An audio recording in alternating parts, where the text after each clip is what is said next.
What is your favorite cat breed? Mine has to be the Russian Blue. Both of my kittens are Russian Blue mixes, even though one looks more Russian Blue than the other. One is a silver tabby, and one is a dark gray color.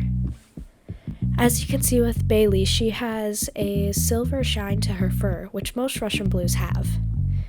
They both have yellowish green eyes, and they will turn a bright emerald green as they get older.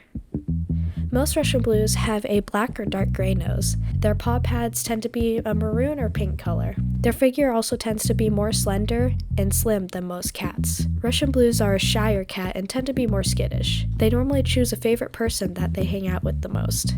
Like and subscribe for more content like this, and comment what your favorite cat breed is.